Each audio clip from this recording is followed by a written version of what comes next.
Yeah, she had plenty of time there just to wait for it. It was well outside off stump and dragged it behind fine leg there, but found the gap.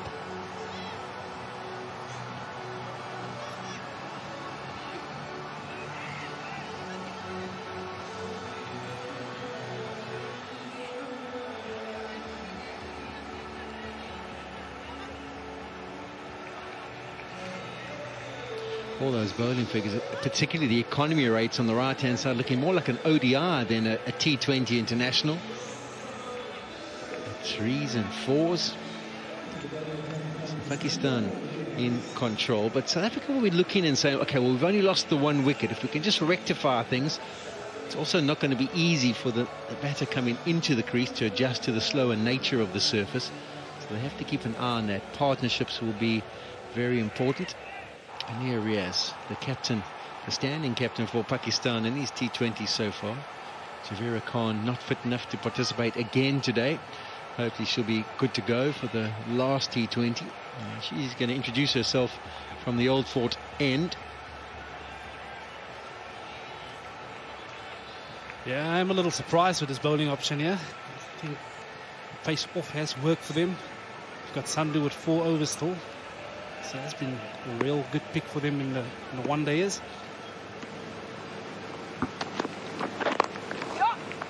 First one worked away. It's the bigger boundary and they should be able to come back comfortably for 2, and they do. I think also South Africa, everyone's a right-hand batter. So if you introduce her, she should be able to get away with the full 4 overs. Maybe they're trying to save her for a little bit later, maybe the back end. Yeah, but I think it's important, Sean, they've got to keep the pressure on now. You know, okay, these 2 batters have been in for a while now, a partnership at 23, but it's important to break that partnership. Up in the air, and it's not going to carry to the fence, but it will carry to the fielder. And there's the breakthrough. Another wicket for Pakistan. The pressure showing. Marizan Cup deciding to take matters into her own hands. And all she can do is pick out Nida Dar on the fence.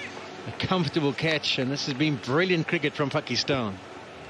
Yeah, on this occasion, Marizan Cup starting to feel the pressure, feeling the need to up the ante. And finding the field at long on. Great catch. Marizan Cup's going to go. She's got 11, 15, and South Africa 38 for 2.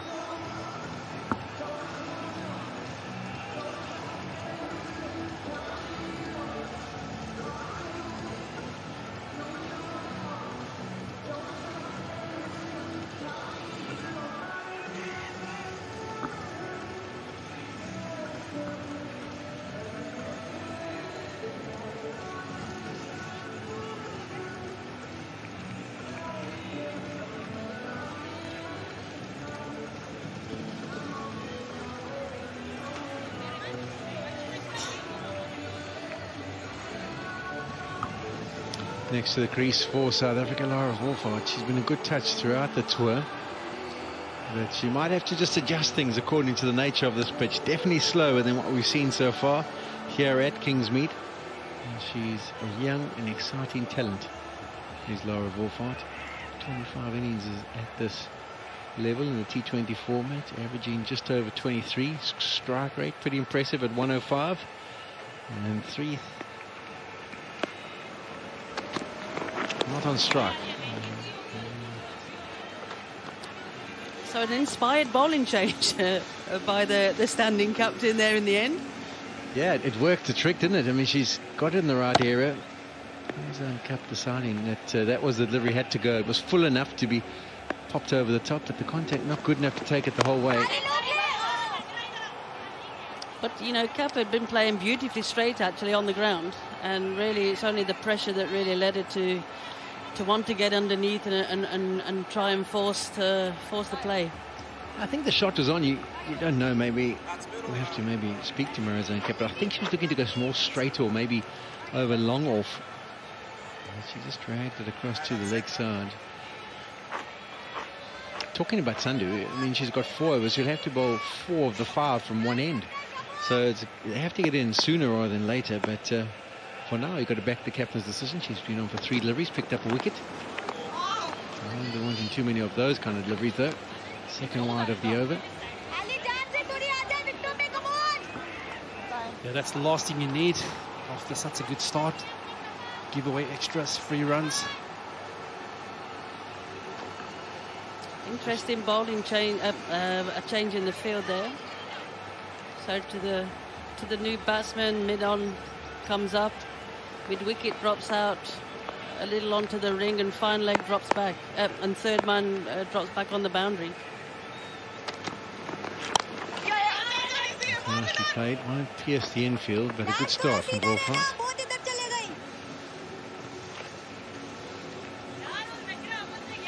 Yeah, I was really excited listening to her interview earlier. Want to learn, want to improvise, take your game forward. Young student of the game, Laura Wolfhard.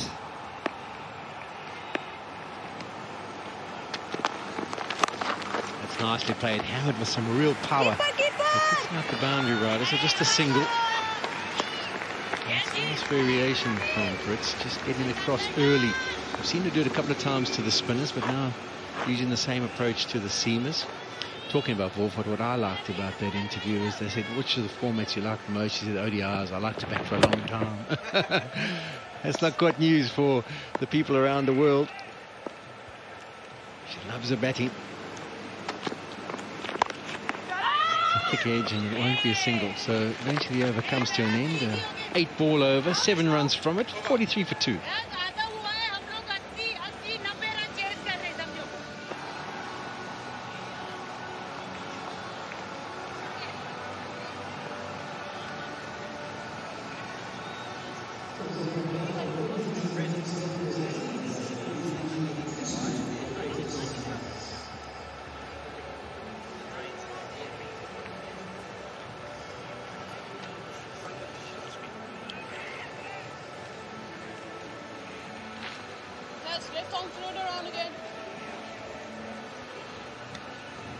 We've been calling for a change of bowling, and it does look like eventually Sandhu will get her opportunity. 10 overs done, halfway stage.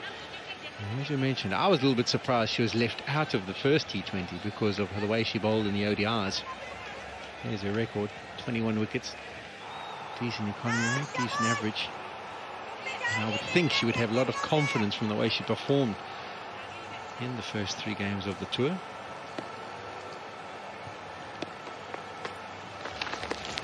And that's nicely played. We've seen a willingness to play that shot from Brits throughout this series, something she's very comfortable with, and brings about 2 on this occasion.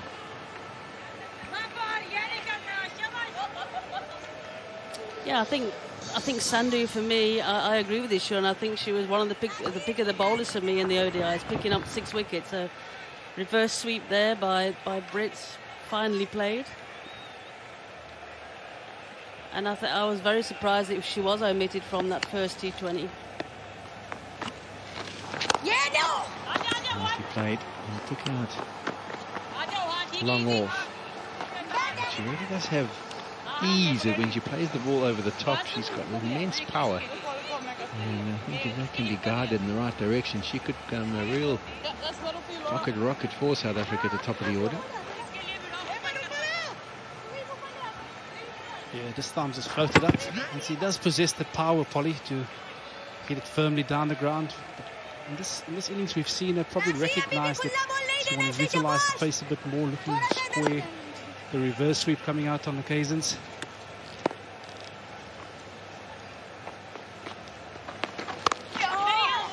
But we've seen how good and strong she is through that offside, so all the bowlers will be conscious about not offering up too much width. She gets into a strong position there, able to punch it off the back foot. You see with the change in the field as well, Polly, as soon as Wolfhard comes in, the deep fielder goes back on the mid-off cover boundary there. Sometimes your reputation precedes you. She's earned it by the way she's played.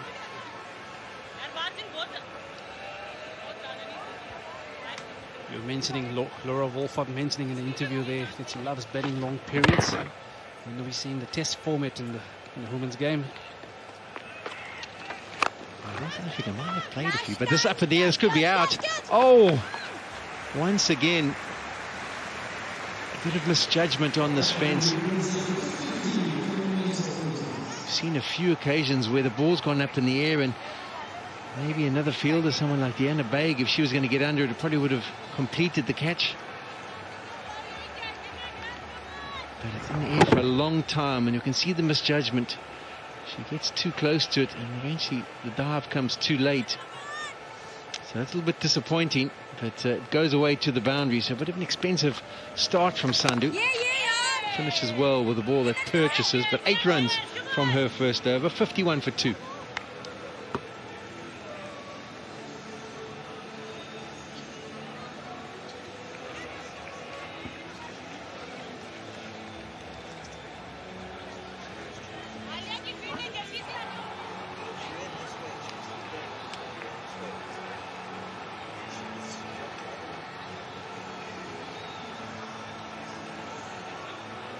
South Africa consistently starting to build some decent overs here, and they require that. Current rate will get them to 93, 6 and over from here, 105, 8 and over, 123. You would think 125 would almost be a minimum. How do they get 75 in 9 overs? That'll be the asking. Rate required. Up and over, but it's not enough contact to go the whole way. Oh, again a misjudgment, and South Africa get away with it, and another boundary. Wolfhard did not time that well enough to take it all the way. I don't know if she was looking to go long off, but dragged it. Anita Dar, who's been brilliant in the field, I thought she had judged it perfectly, but in the end she underestimated how far it was going to carry. Yeah, she actually overrun it again. She came in off the boundary actually, and then really misjudged it in the through the air. Pakistan have offered plenty of energy and fight, but unfortunately there's been a lot of missed opportunities. I can think of 5 catches and a run out up until this stage. It could even be 6 or 7 if we a little bit harsh on some of the opportunities. I tell you what though, Sean, even with all those missed opportunities, they have kept the pressure on, but I think it's the loudest I've heard in the earpiece. Their encouragement in the field there. They're very loud, very lively, and looking for a wicket at all times, I think. Yeah, the T20 format, you need to be up and ready and into it at all times. Change of pace.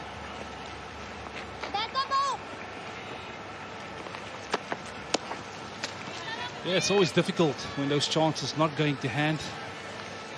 But like we've all have agreed upon, they've been really good in terms of the energies in the field, keeping the pressure on South Africa, making them take a risk they probably wouldn't want to take in this middle period.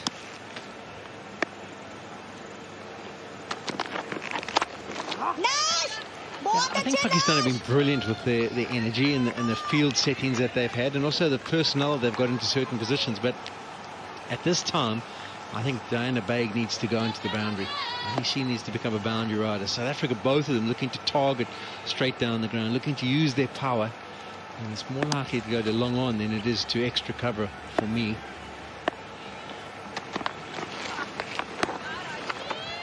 That's a bit of a... It's almost like she just doesn't finish the action on her slow ball. Came out really slow, almost like a moon ball. That's a valid point you make there, Polly. I think if you're in the Pakistan side, you probably recognize what's going to hurt you more.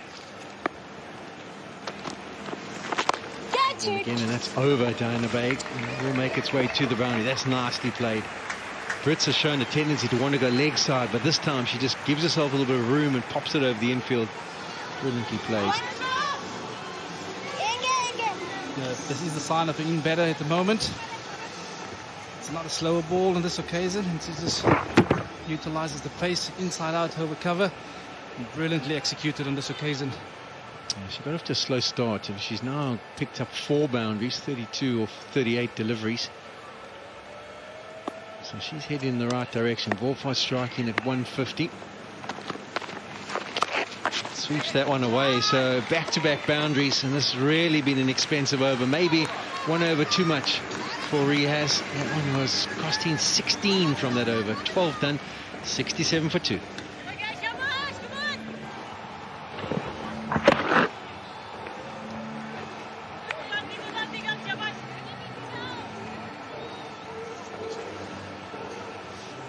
mentioned the missed chances.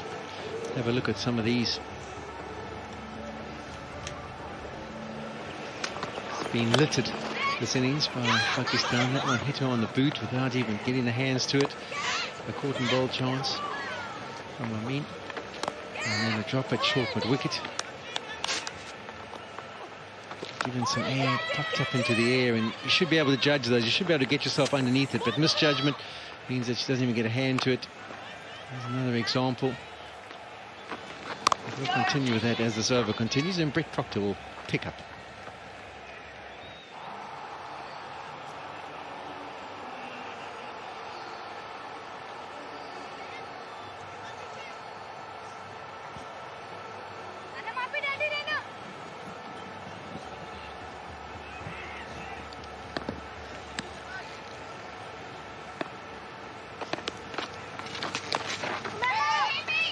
Oh, that's better fielding after some indifferent work on the out cricket from Pakistan. That has saved a boundary. But the whole tempo has now changed. Laura Wolfart has come in, and whether the message has got down to Tasman Brits, but we've seen some strokes coming out from her and from Wolfart. This partnership is 31 of 20. That's what South Africa needed, because they were dribbling along. Through cover, there's ground to be made in the deep. They have to come back for 2, and they will. After the 16-run over off the previous one, this one's gone for 4 off the first half.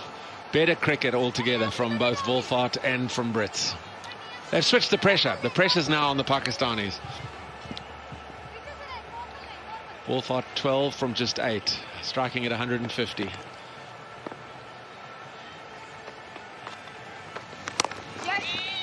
Now she goes down the ground to long off. She's as complete a batsman as in the South African ladies side, because she can score all around the ground. She's so good through the offside, but has the ability to power through the onside as well. Just 21 years of age. What a future. What a player.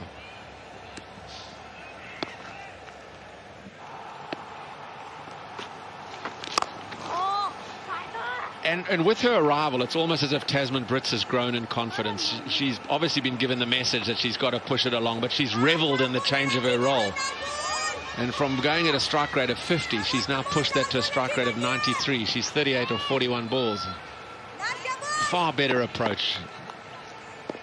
Fred, I think just with Laura, she makes it so easy, doesn't it? Oh, she's gone! Commentators curse. She's trying to clear the inner ring. She played it well, just didn't get underneath it enough. And has clipped it to the skipper, Aliyah Riaz. It's a good catch. It is a really good catch, given what's been put down before. And Wolfart goes for 13. It's 73 for 3.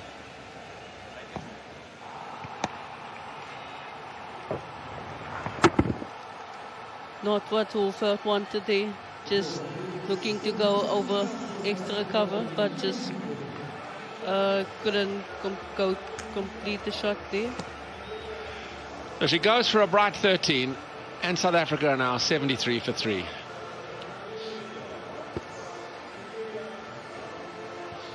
They needed that. Pakistan, I don't think they were really under massive pressure, but the run rate had turned to such that South Africa will be looking at about 140 if those two had batted together for any length of time.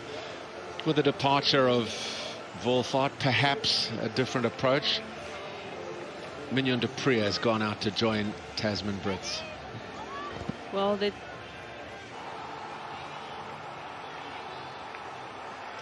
Yeah, I played and played, they did bring up push up the run rate a bit. I just feel that shot was a bit unnecessary. It's a chosen area. If she goes over cover, though, I mean, gets away with it. There's an element of risk, yes, but if she gets it over the top of the extra cover, she picks up a boundary. Mignon du Preez is the new player, hugely experienced.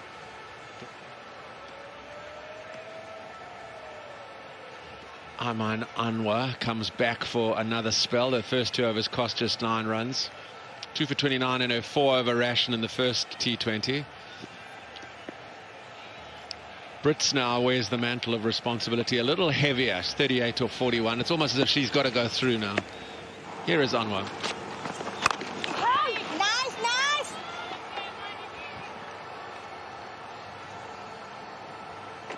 Yeah, I think with Wolfie coming in there, just putting an injection into the innings, got some good energy. I think Mignon du Preez can also definitely keep on with that energy as she is that feisty batter. Yeah, she's got a strike rate of 100. It's almost a milestone in the ladies' game. Oh, what's she doing? She's premeditating and then found herself in an awful pickle. Looking for the lap. I think she probably should have carried on with it because there is no one at 45. I'm too wide. I'll try and go the other way now. But there's a third man down and a backward point that would be only worth 1. So would have been a better risk if she'd gone for the paddle through the onside.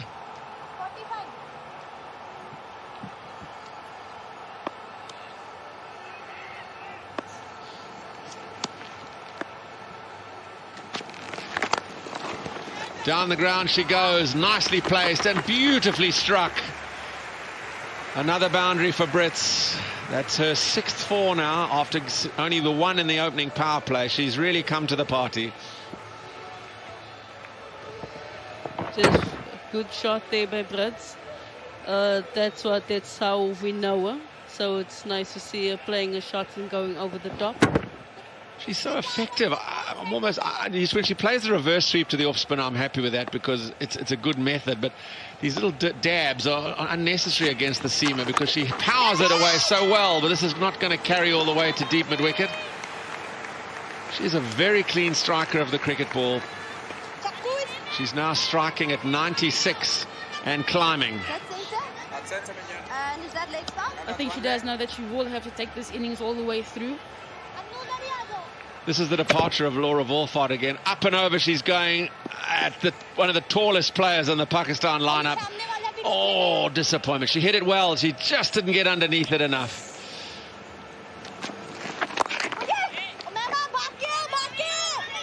Mignon du Preez immediately underway.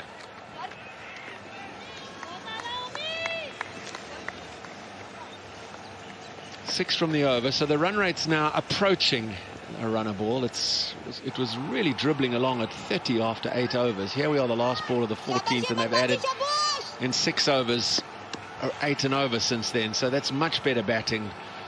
And it was Brits and Wolfart who provided that impetus. Now du Preez is there to continue. Brits is on 43. Just the single. 7 from the over. It's 80 for 3.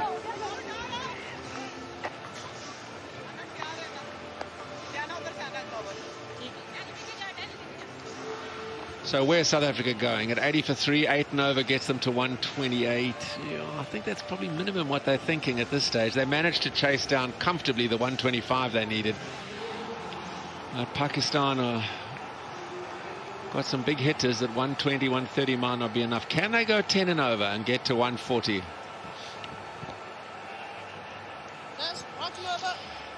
Plenty of options in the field now with the ballers, Aliyah Riaz, because of the omission of a batswoman, and that's Nahida Khan, and the introduction of Sandhu, the spinner.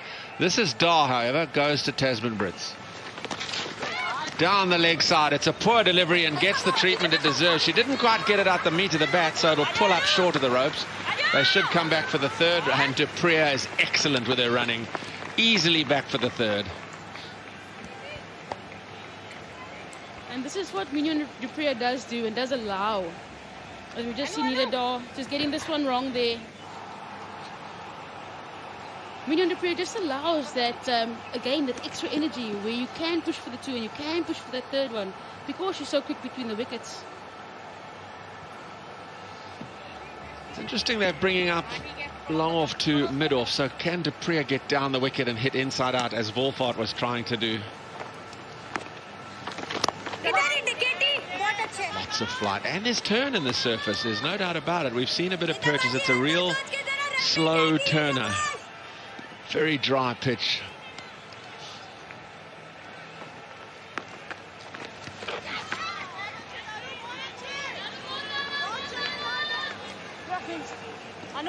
I think Mignon, I'd love to see her play the shot and get it right. It is her go-to. Stepping across to that offside to try and get the ball behind square on that leg side. Can't get it past the mid-off up in the ring, so a good passage after the 3 off the opening delivery. Pressure on du Preez. Just to get off strike, get Brits back onto the bowling. Where's the single? Knock it away on the onside and go. It's more than knocked. It's thumped out to deep mid-wicket, but it will still just be the single.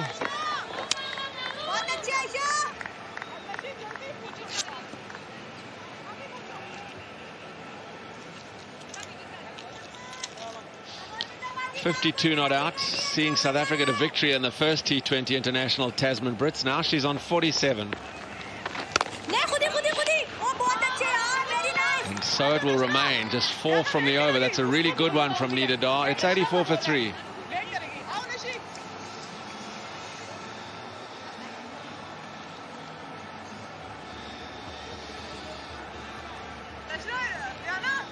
Brits has held the innings together. After a laboured start, she's certainly picked up the pace and is going well, and it's basically her success in the remainder of the innings that South Africa will get to a score they'll feel they can defend.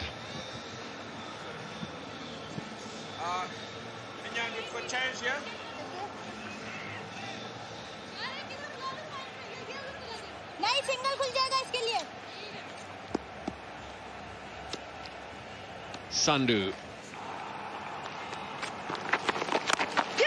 helped around the corner, nicely played. There was an element of risk because she's clipped that off middle stump behind square to the onside, and they're back for 2.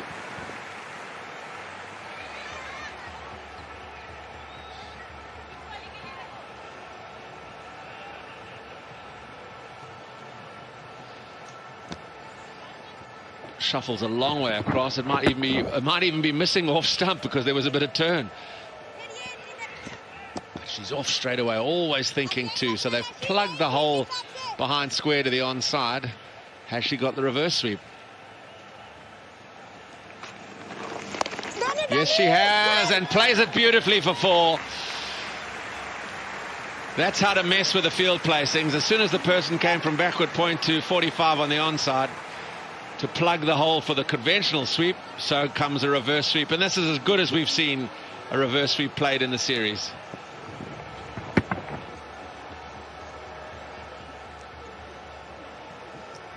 It's like the player's listening to you, Brett. She's pulled it out beautifully. She's got a little earpiece there. Scratching head time. Where to bowl to now and where to set the field. 6 off the first 2 balls. Pressure on the bowler.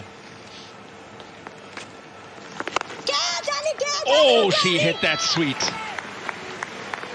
Bit of width that came right out the meat of the bat, but it's gone straight to extra cover.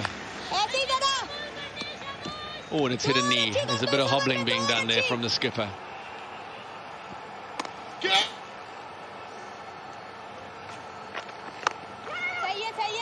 Down the ground, they'll push hard. If there's a fumble, maybe come back, but the fielding is sweet, it's secure, and it's just 1.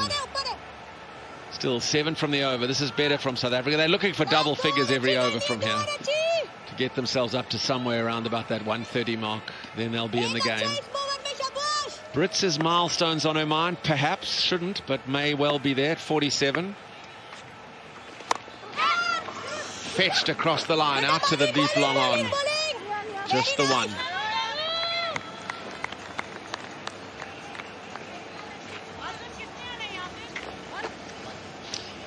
.41 runs scored in the last 5 overs. 8 and over it is. It's a far better rate. There's 8 from this one as well. Last ball of the 16th.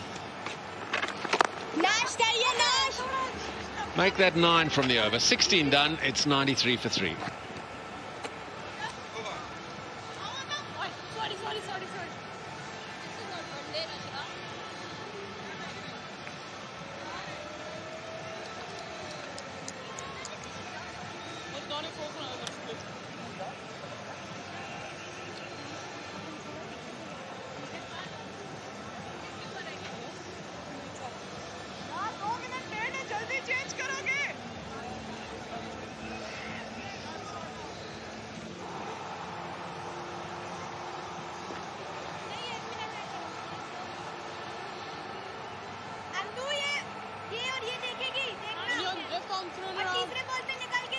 Four overs to go for South Africa, and it's been a vast improvement as the innings has gone on.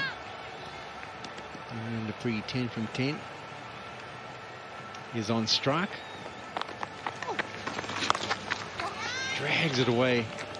A little bit disappointed at picking out the boundary rider. She had plenty of time to try and pick a spot.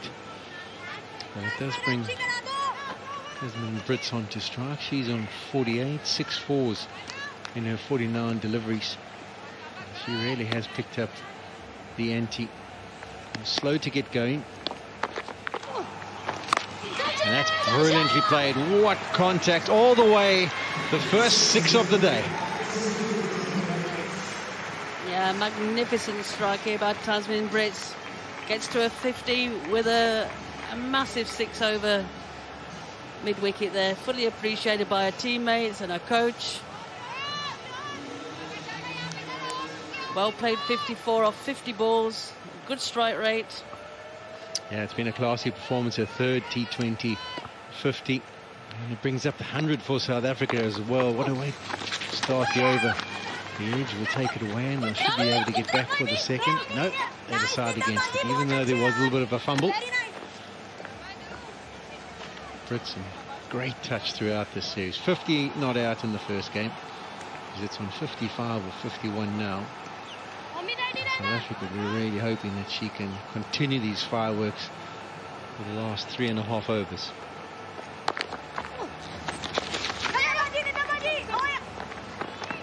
Swept away nicely. It should be cut off. Oh, the knee into the ground meant that it almost made a bridge for the ball to run under. And that's a bonus boundary for Mignon du Preez. 12 runs in the first 4 deliveries.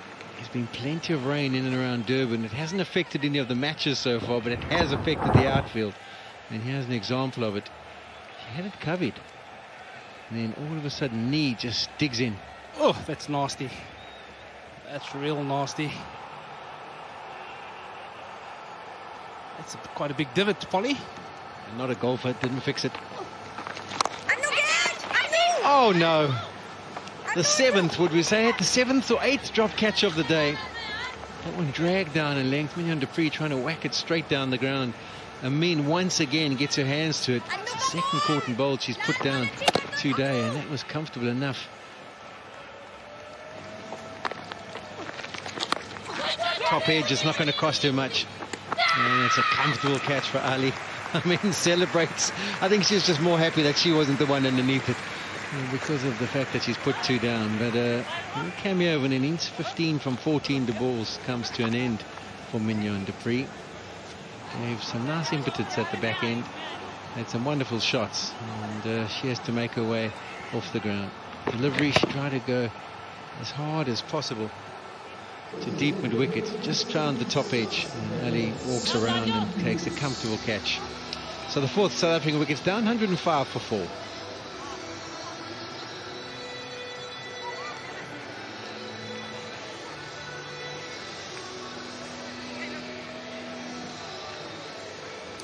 Yeah, Mignon doing her job there. Came to the cricket, showed a lot of urgency, showed a lot of her experience actually. Mignon du Preez played a lot of T20 cricket. And along with Tasmin Brits, really up the run rate. Standing captain next to the crease for South Africa, Sune Loose. Highest of 71, 6 scores of over 30, and a strike rate of just under 110. We're going to need everything from her in these last 3 overs. Diana Baig is back into the attack, 2 overs 0 for 8. She was superb up front, a couple of big LBW shouts. And as you can see, nothing in the wickets column, so none of those went her way.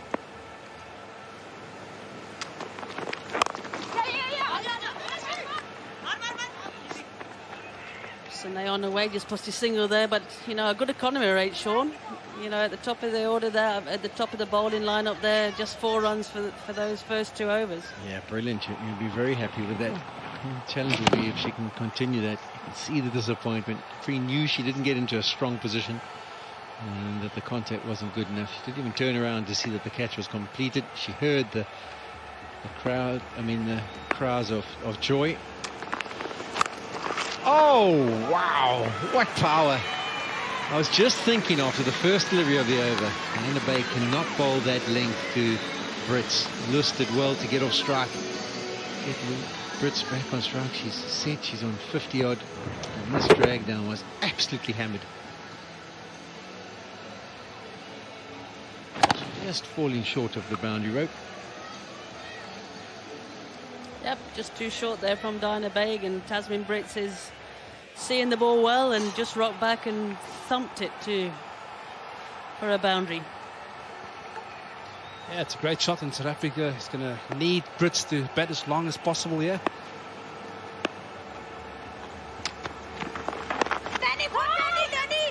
Single there. Oh, would have been out. Would have been out. Lewis was keen to go on the call from Brits, but continued to wander down the pitch. And once Diana Baig got it in her hand, she was never going to make her ground, but another missed opportunity for Pakistan. Yes, and Lewis had backed up a long way there. And yeah, direct hit, should have been way out. Nelson on the scoreboard.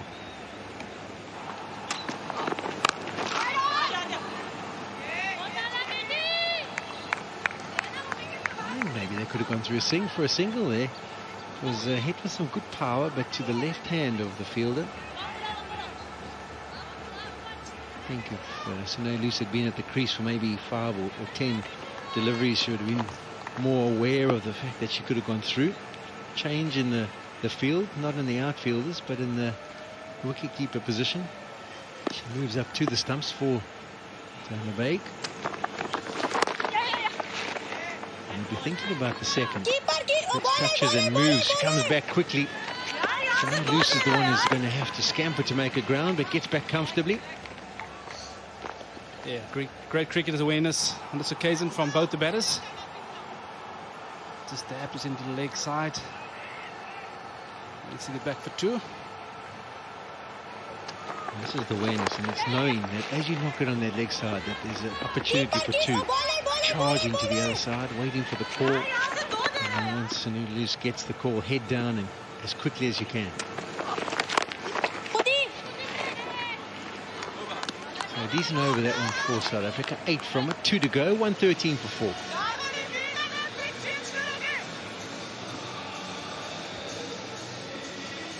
Kaz, what would you be happy with in the South African camp right now as a target? Oh, Ben, I think, you know, they've got 2 overs to go. I'd look for a minimum of 8 and over if I could. So looking at certainly at least 130. If you push it, you know, still 6 wickets in hand. Maybe also 135 to check, but certainly above 8 in these last 2 overs. Yeah, that could be a good call. 10 fours and 1 6 for South Africa, and most of those have come at the back end of the innings. It was a slow start. After 11 overs there was 51 on the board, and one said they had to get 75 in the last 9 to get to 125. They should be able to achieve that and go above that. Brett Proctor doubted me. He should never doubt me, should he? Polly, you've played this game long enough. To the feet, and a great adjustment. Wasn't at the pitch, didn't just go through with it and pop it up in the air. Adjusted and still found the signal.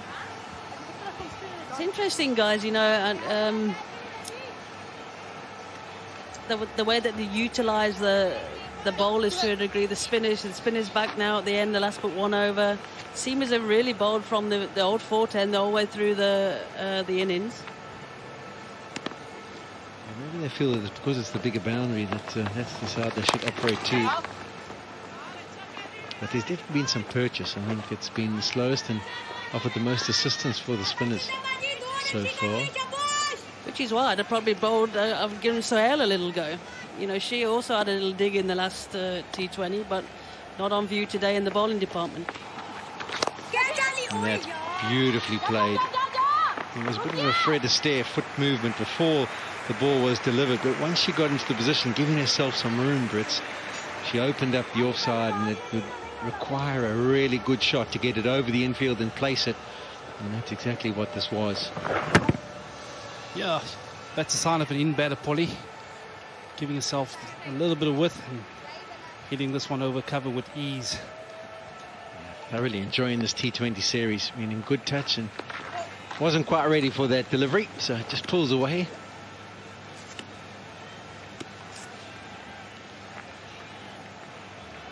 Seen reverse sweeps, slog sweeps, over extra cover. It's got the full repertoire out today. The sound off the bat is, you know, she gets good contact with that ball. Yes, he's been really impressive today. He's held his innings together. South Africa was staring down, not much.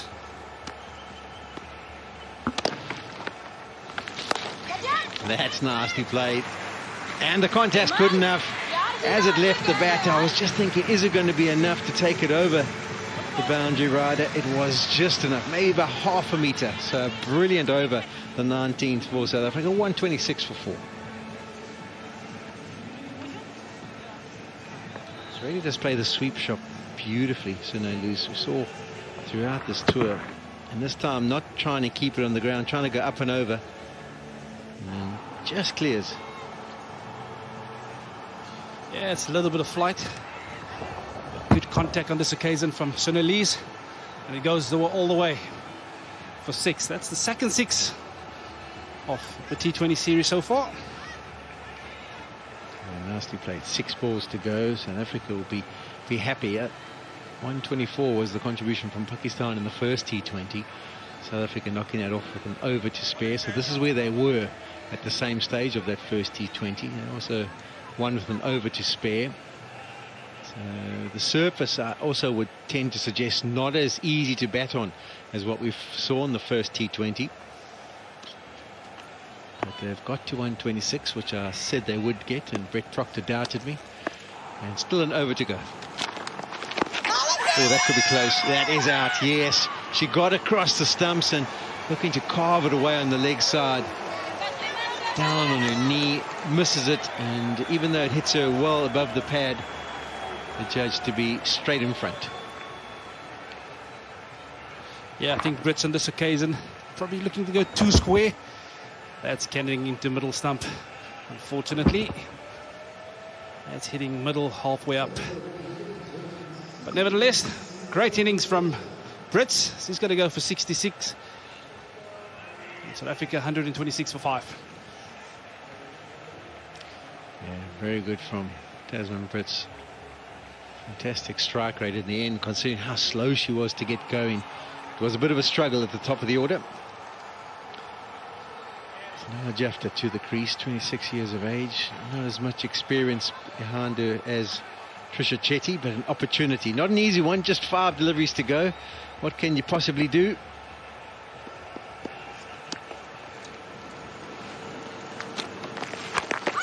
Gets a leading edge. That's going to go away to the boundary, I would feel. Hasn't got enough on it. It's going, gone. Boundary to start.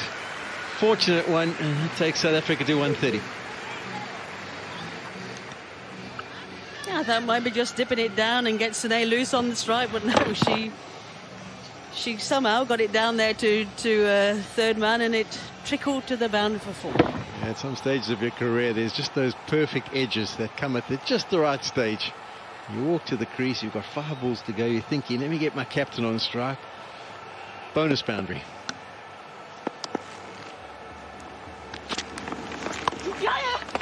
Tip and run at this stage. And does it well, does Jafta.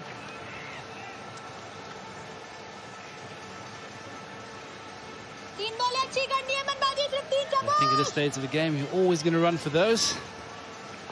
As you said, you take those fortunate runs.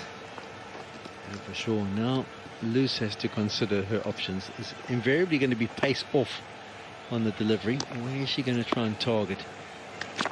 Here's the slow ball, and she targets the leg side. Does it really well, but picks out the boundary rider.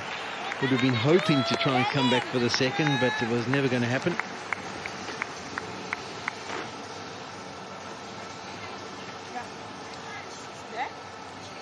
Yep.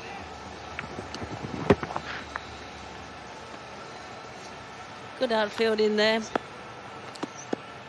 by Nazim, the 16-year-old. She kept it down to 1.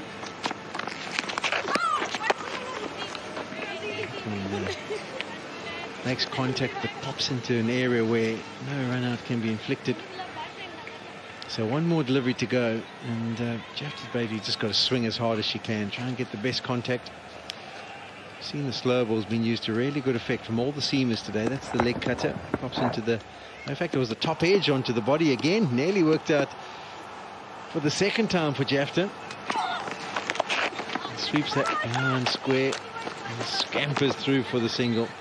So South Africa, after a slow start, will end up on 133 for 5.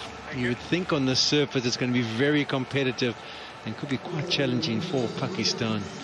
Once again, Tasman Brits leading from the front. And I think Pakistan and their captain will be a little bit disappointed at the performance of her team. They had South Africa on the ropes, but there was at least 10 missed opportunities throughout the innings. And that means that South Africa end up on 133 for 5. Lee went for 6 at the top of the order. Brits brilliant again. Second 50 in the series. Cup was the one who started to try and pick up the empty. Wolfhard good for her 13, taken by a brilliant catch off Sandhu's bowling. And Dupree was a nice little cameo, 15 of 14. And Jafta with the one boundary to back up the performance of Loose. Partnerships, you can see the main contributions there, 35 and 32. The important thing about those contributions, they came at a decent rate. As you can see at the top there, some slow start for South Africa, and they really did battle to adjust to a slower surface. Bowling wise, Pakistan introducing some more spinners. Sandhu 1 for 23. Riaz probably bowled 1 over too many. She was good in her first, but went for 13 in the second. Amin good at the top of the order, 2 for 21. And Anvir at 1 for 23. Dao unlucky not to pick up a wicket in her 4 overs. So the target for Pakistan will be 134 in their 20 overs at 6.72 the over. We'll have a short break and you can join us to see how they get on.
stage of the second T20. 134 required by Pakistan to win the second encounter.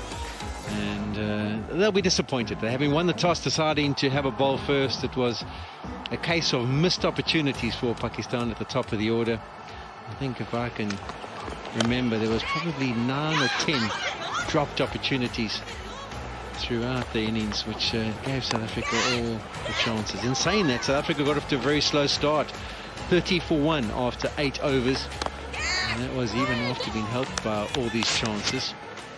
But 82 runs in the last 9 overs, and the performance of Tasman Brits was what has got South Africa to this competitive score of 133. As Ali battled to get going. Marizanne Kapp tried to up the ante and managed to get the ball away to the boundary on 2 occasions. But eventually she succumbed and popped one up in the air. But all throughout it was Tasman Brits who was just simply superb, finding the boundaries at regular intervals. That was the wicket of Kapp. Not been able to middle that one. There was another missed opportunity. Tasman Brits definitely benefit as the innings went on. Laura Wolfhard came in, played nicely, but then eventually succumbed to the pace of the surface, not getting the contact she was after. But one part of Brits' innings was the fact that she used the crease brilliantly. Able to get the ball square in the offside, leg side, used the crease, swept, reverse sweep. That was Wolfhard's wicket. And also was able to play the ball straight down the ground. So it really was a complete innings. All the different options used to fine effect. Mignon du Preez came to the crease and kept the scoring rate decent. And no one struck the ball as well as Tasman Brits throughout. It was the expensive over, the one that really gave the innings some impetus. Went for 20, I think, in the end. Missed opportunities. There were so many of them that they have to be a feature and a prominent feature of the highlights package. Because of the demise of Mignon du Preez. And then once again, Tasman Brits for its real extreme power. Really has stated a claim for a position at the top of the order going forward. So Loose picked up one and swept it beautifully for a maximum. And that was the last over that Brits was dismissed. So 133 for 5. It really was good, and Vern, some quality little cameos. Yeah, absolutely. But the mainstay, Tasman Brits, 66 of 58. And there's this little chip into the back end of the innings there. A couple of teens, 13, 15, and 11, just to give the innings some sort of momentum. But really, Brits has played very, very well to take the team to 133 for 5. Yeah, partnerships-wise, it was slow to get going. But as far as the bowling goes, Amin was superb. She started off well. As you mentioned, I think she had 3 or 4 catches dropped off her bowler, ended up with 2 for 21. The other pick was Riaz.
134 wanted for the 20 overs, and that's probably a lot more than South Africa thought they'd be setting when they were 30 for 1 off 8 overs.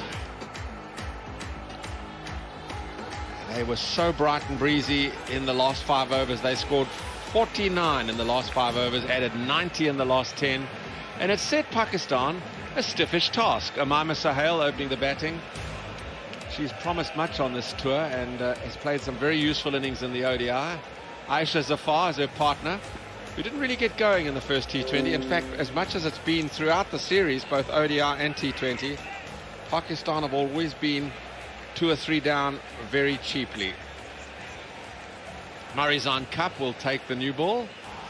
She'll be bowling from the Old Fort end into the breeze, and opening the bowling with me, it's Claire Blanche and Kaz Smithies. Hello, ladies. Good evening, Brett. Good evening, Kaz. Welcome, everybody. Did you enjoy dinner? Yeah, very nice, thanks, Brett. Bit of beetroot there, here and there. Yeah, don't have too much beetroot, it's dangerous. Babs Uma will call play, and we're underway. Here comes Marizanne Kapp to Umaima Sahel.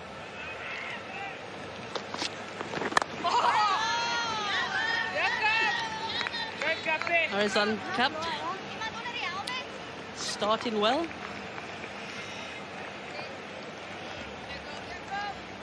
Important, I think, for Sahel and Zafar to really get some momentum early on and show again that intent, as they did in the first T20.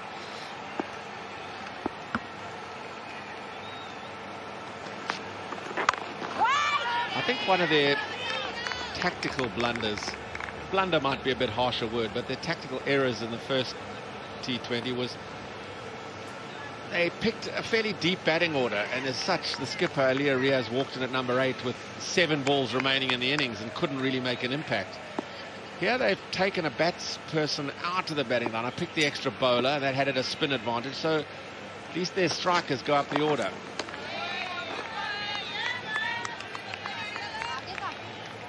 Yeah, I think it was a tactical error, like you said, Brett, for those 2 batsmen to come in, the most experienced batsmen coming in at that late stage.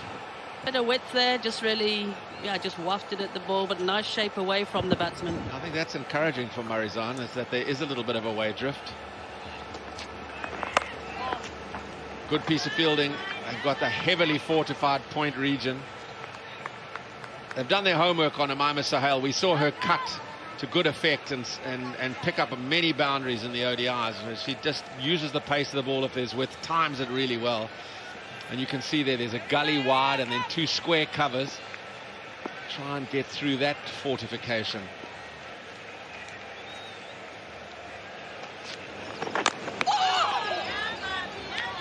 Decent start this by Marizanne Kapp. When you're defending a teasing score, it's not an impregnable one like 134. Starting with a maiden would certainly put the cat amongst the canaries. Already the run rate's gone up to 7 to the over. There's an evening now here. The weather's never really been able to make up its mind today. Sunny or cloudy. Timed away to cover, but a maiden. It's a really good start from Marizanne Kapp. No runs on the board after the first over.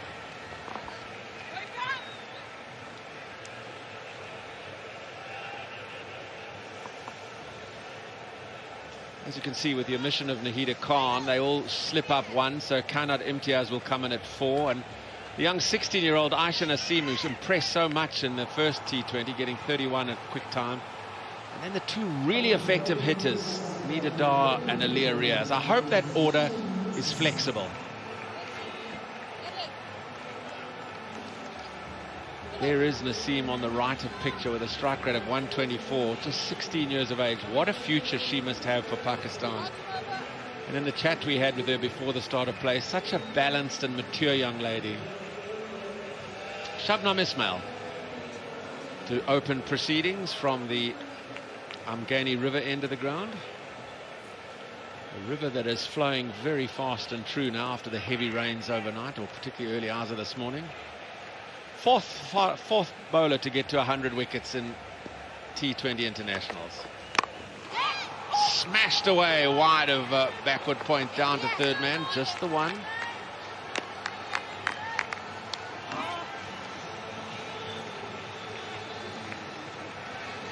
Yeah, I think the South African bowlers have started well here with Shibnam running in.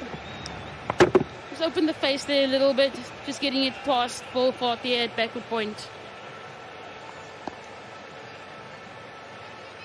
Always look at the position of backward point, as we call it, and always feel the fielder is too square.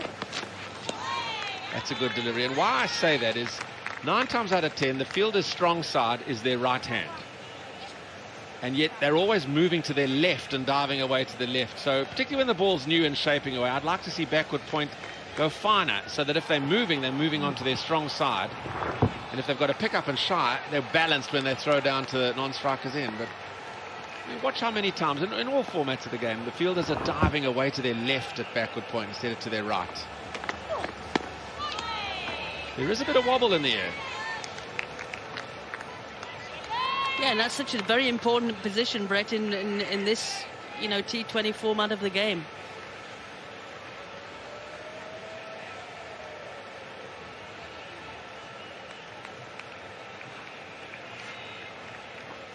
Remember, arguably one of the finest backward point fielders or point fielders we've ever seen in John T. Rhodes. And he used to get tighter to narrow the angle, but he'd always come in from quite well behind and then narrow that angle down as he got to that inner ring. That's a fairly limp illustration of the point I was trying to make.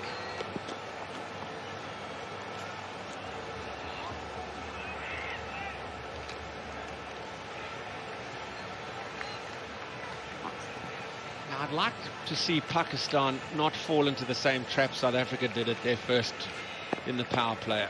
South Africa, I think, well, they had 21 off the power play, and that was just way subpar. Too short, pulled away. Ground to be made, and Marizanne Kapp swiftly after. That's a really good piece of fielding. Somehow she's kept it down to, is it Tasman Brits? It's Tasman Brits, I beg your pardon. Or she's just been outstanding with the bat. And how quickly she got to the ball here and the release to keep it down to just one. Yeah, you really can't keep out of the game here, guys. Beautiful work across there. She really does the work well across the field. You can't underestimate the value. I mean, you already put a little +1 to that 66 she made. Scampered single, if this hits, surely. Oh, misfield. Oh, my word. 4 from the over. It's 4 for none.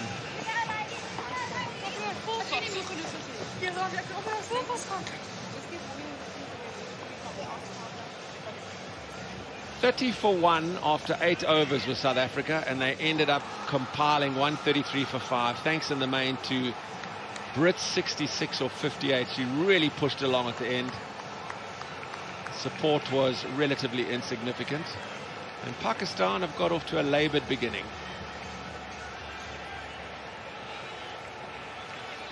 And that's what South Africa would want, to just keep pushing up that run rate inside this power play. 7.2 to the over wanted. Carved away into the deep. Almost premeditated, but she got the slot delivery she wanted, and it's plugged out at deep square leg. But they're back for 2.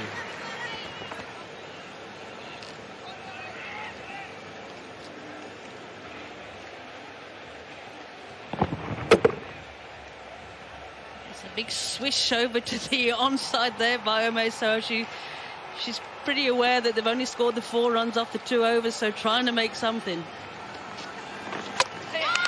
And trying once again. It was an ill-advised shot. Kapp is way too experienced for that approach.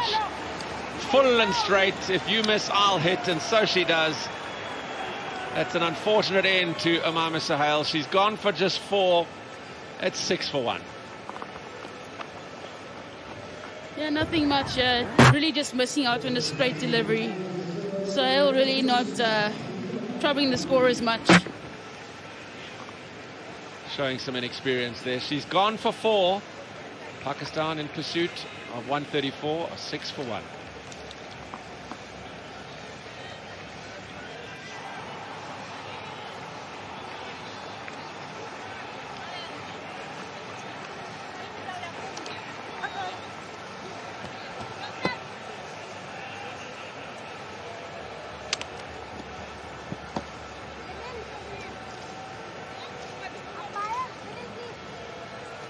So Maniba Ali coming in number 3.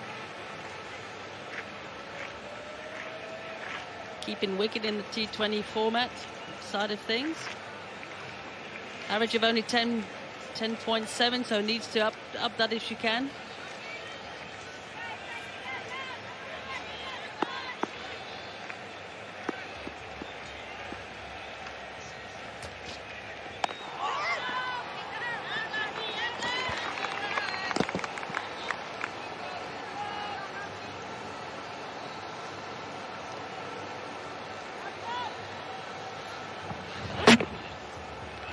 No, Brett, as we see this wicket, Pakistani opening batters really haven't scored many runs within the opening partnership, with 10 being their highest stand. You can't have that. I mean, you've got to get off to some start. Their partnerships have been 1 of 4, 1 of 6, 2 of 8, and 1 of 10 as their highest partnerships in the in the tour. And there's going to be a bit of head scratching around who to get up front so that they can get off to some sort of start, because they've yet to find any form of reliable opening pair.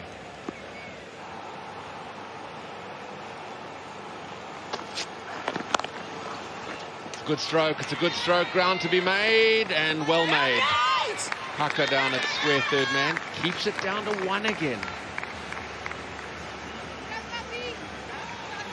Brett, just back to your point about the fielding and how important it is in the field. As we see Kaka again making ground across there and saving a run, not just the boundary. I mean, the importance of the fielding of the South Africans is really counting a lot. Yeah, South Africa's fielding, I mean, pretty much most of their graph since they came back from the 10-month layoff has been on the rise, but their out cricket, having been pretty abysmal in the first ODI, has come on in leaps and bounds. Useful delivery to finish the over, just 3 from it, and the wicket. It's 7 for 1 from 3.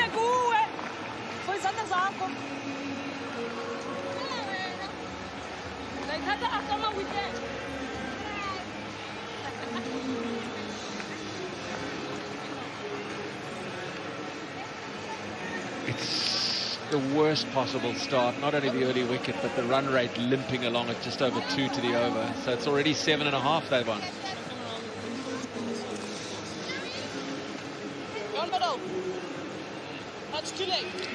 Kanat Imtiaz, and then the one I really want to watch more of, Aisha Naseem, the 16-year-old that just suggests so much promise. She could be a bit of a diamond that Pakistan unearth on this tour. Maniba Ali eventually left out of the ODI series after 2 failures, but showed promise and more intent in the first T20. Shabnam Ismail goes round the wicket to her. Oh, that's a gem. Unfortunately, it's going to be 4 runs. But what a super delivery that was. It squared her up completely. It's going to be leg buys, but yeah, she can put her hands on her head because that was a beauty. Yeah, Ismail changing the angle of delivery there. But a beautiful delivery. I'm going to slightly away from Maniba Ali. Just going away for 4 leg buys through there between the keeper and a wideish first slip.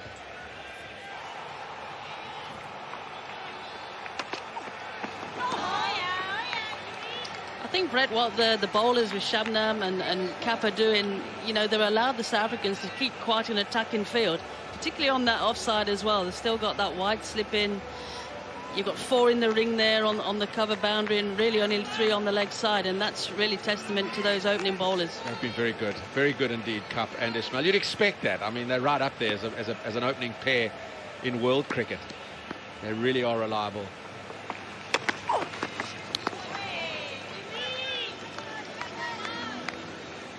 Shabnam just teasing Oli out there outside that off stump.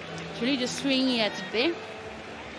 I'm a bit surprised with the line. The first one was drifting in from round there because you don't want to give her width. The one stroke she's played well in her short innings she cuts well and she hits well through the offside. She likes to stay leg side of it, so she knows that, Ismail. That's why she's gone round the wicket, to not give her room, but she's just drifted a couple wide. Oh, she's gone. The edge is found. A little bit of extra bounce from Shabnam Ismail. Jafta won't drop that. It's another one down for Pakistan. Maniba goes for just a single. They're in big trouble here. Another poor start. They're 11 for 2.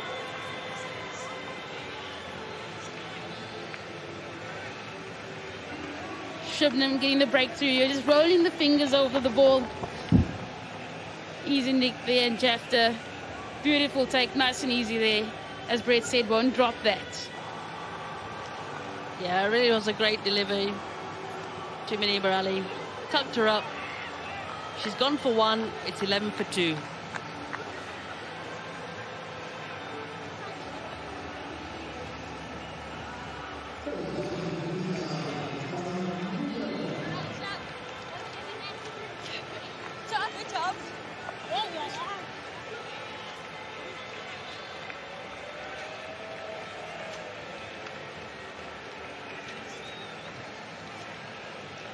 I think this is a good move. Dahl coming.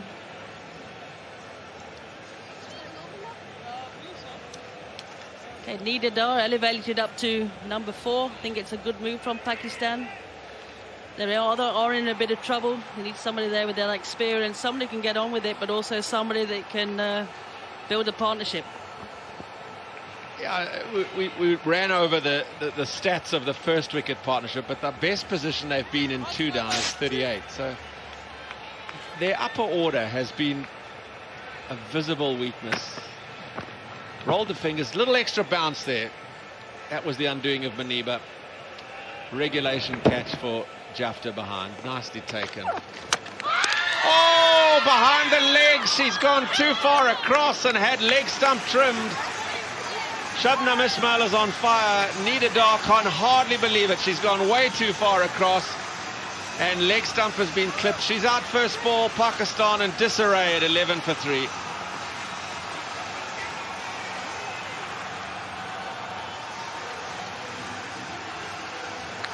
Yeah, just that experience of Shubnam coming out here.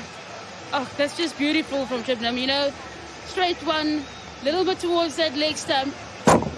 You miss, I hit, and off she goes. Yeah, unbelievable there from Dahl. I was singing the praises, but unfortunately it's not going to be her day again today. She's gone for first ball's area. It's 11 for 3.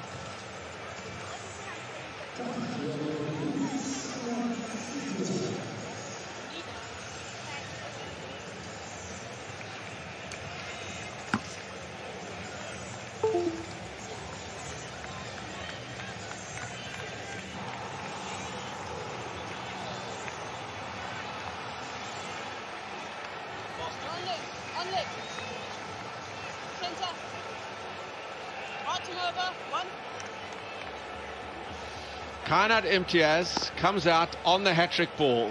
Wonder if you get a little bit more aggressive a feel. There's still just a solitary slip. Here's Shabnam Ismail to Imtiaz on the hat-trick. Oh, nicely played through the gully down towards third man for the single. 4 done. Problems for Pakistan. It's 12 for 3.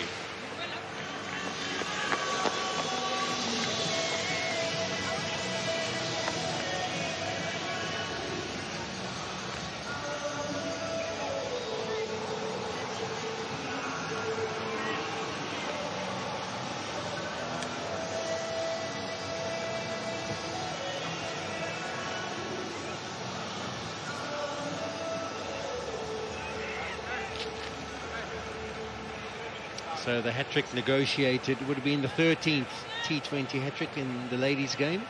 Back deliveries, and now Pakistan with it all to do. South Africa were 15 without loss. Pakistan find themselves 12 for 3, 122 required of 96, and completely on the back foot. Really has been a battle at the top of the order for them throughout this tour. Continued in the same vein. That's nicely played, but Ismail is simply brilliant down in the third man position. She covers ground so quickly and invariably cuts everything off.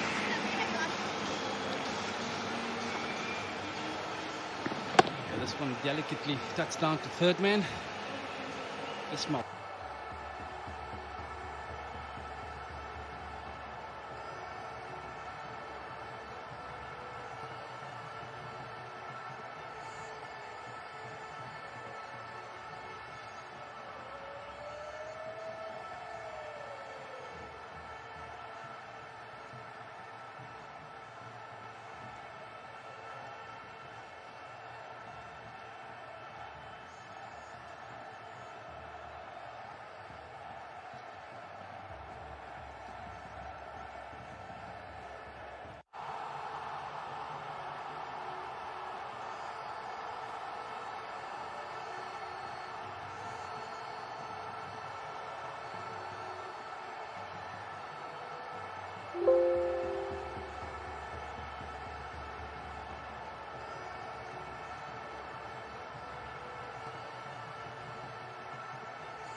So much asked of a 17-year-old. Elise Perry comes to the crease. Her 2020 debut.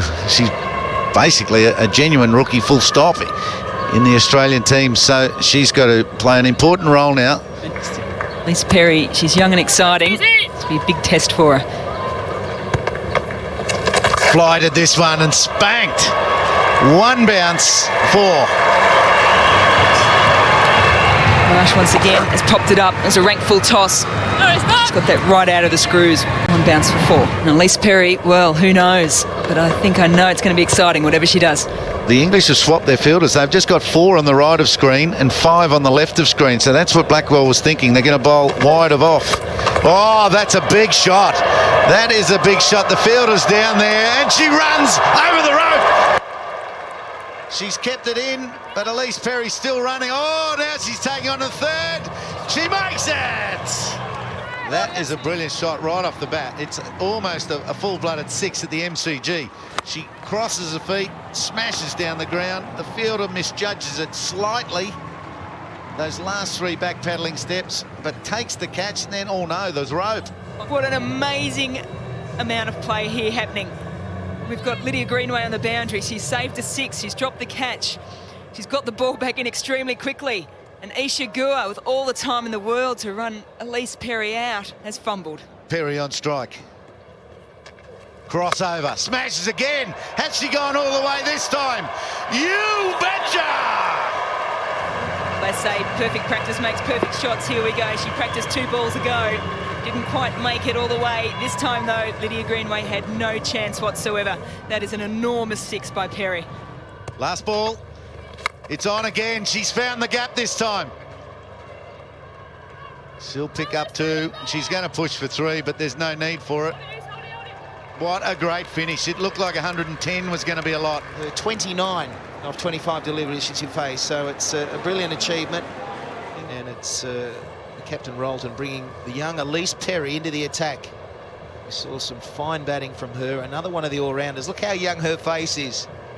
She's a baby, 17. And not only is she a talented cricketer, she plays soccer at a high level as well. So it's all ahead of her. Let's hope she stays with cricket. That one will present a chance in the deep. Under it, and taken. A bit of a head cruncher. She's given herself a bit of whiplash, I think. But it was a brilliant catch in the outfield. It had to be taken. Australia really dominating here at the MCG. Well, it was smart by Perry again. She's held back on it. It's a slower ball out of the hand. Birch didn't pick it. She went through with the shot. And that is just a brilliant catch by Shelley Nitschke. It was a wise choice by Captain Rolton to bring her into the attack. At 17 years of age, she is bowling at the right length. She's got the change up. That brought about her wicket. And here she goes, starting her 3rd over. And there's good pace. Oh, brilliant. Absolutely brilliant by the youngster. Gee, she's putting on a show for us tonight. Well, the Matildas played an international soccer match here a couple of years ago, but I think after this game here, you would hope that Elise Perry picks cricket to go along with. She's had a wonderful match. She's hit runs, she's got wickets, and now she's got another run out for Australia. Not just anyone, she has got Claire Taylor, the batter England were looking at to steer them to victory. Well, there's every chance at 17 you come in and you're a bit daunted by the whole occasion. You're playing with girls you've been looking up to for a lot of years. You see, and then she gets another wicket. She just gets it bang on target. She's not overawed by any stretch of the imagination. And what I like too is she's so young, but all the other girls with more experience are helping her out, full of encouragement. Why wouldn't you be full of encouragement when a player this young has pretty much led you to a victory at the age of 17? You can see the excitement on Leonie Coleman's face as well. And it's Perry who wants her 3rd wicket. 2 for 12. This is the start of the 4th. And there's the 3rd. There it is. It's that old saying for a bowler. If I'm straight and on target, you miss, I'll hit. Fantastic bowling once again. I'm starting to wonder why she was picked so late in her career, really. That's right. 14 maybe, or just out of nappies. She's bowling so well, and that's combined with her 29 of 25 deliveries she's faced. So it's a brilliant achievement. This should be the last ball of the match. Oh, and nearly another one. Oh, it's an inside edge and taken by Coleman, the keeper. We thought that she had to hit the stumps to get that 4th wicket. But no, no, no. An inside edge will grab a one as well. So the player of the match, Elise Perry, finishes 4 for 20 off her 4 overs, and England only managed 8 for 106. Well, we'll miss the stumps, but I tell you what, that is a wonderful catch by Leonie Coleman. Just to wrap up, a fabulous game by Elise Perry. That takes her to 4 wickets for the match. And I think the crowd here at the MCG have been very lucky enough to see the start of a very, very bright future for the Australian Southern Stars. I'm here with the player of the match in the Ladies 2020 International. Our 17-year-old who made runs, took wickets, was brilliant in the field, Elise Perry. Now, Elise, is that a dream come true for your debut on the MCG? Yeah, I definitely think it is, and it's also a really great start for the whole team to the series coming up, so I think we couldn't be happier. Now, you went in at 5 for 71. Did you know that it was 5 for 71, and what were you thinking? Yeah, look, I think, you know, the girls made a great start and we had a bit of trouble during the middle of the overs, and I thought my mindset going out was just sort of trying to play my game and sort of keep that intent going with the batting and just see if it comes off or not. And what is your game? Is it hitting sixes at the MCG down the ground? Well, I guess that's the plan, but yeah, no, just sort of, you know, getting bat on ball and seeing what happens. It turned out that partnership was the key to get to 128 and made it just a little too hard for England to get there. Yeah, definitely, I think so. I mean, Kate was tremendous as well, and she batted really, really well, and I think it was great that we could have that partnership and, you know, hopefully put a competitive total on the board. Was there anything you tried today that didn't come off? You had the lot. You had sixes, runs, wickets, back flick onto the stumps and run-outs? Yeah, well, there's a couple of wides in there, so there's definitely some room for improvement. You're very tough to please, that's for sure. Elise, congratulations. There's $500, which is a handy pick-up from Cricket Australia. And congratulations, good luck for the near future against England. Yeah, thanks so much. Thanks to Cricket Australia and also the crowd. They were great.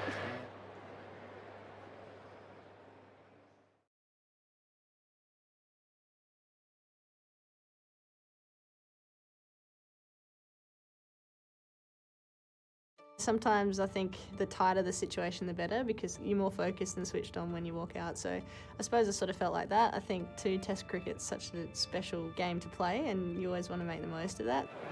Because that's worked nicely. And it pretty much didn't stop for the rest of the Test match.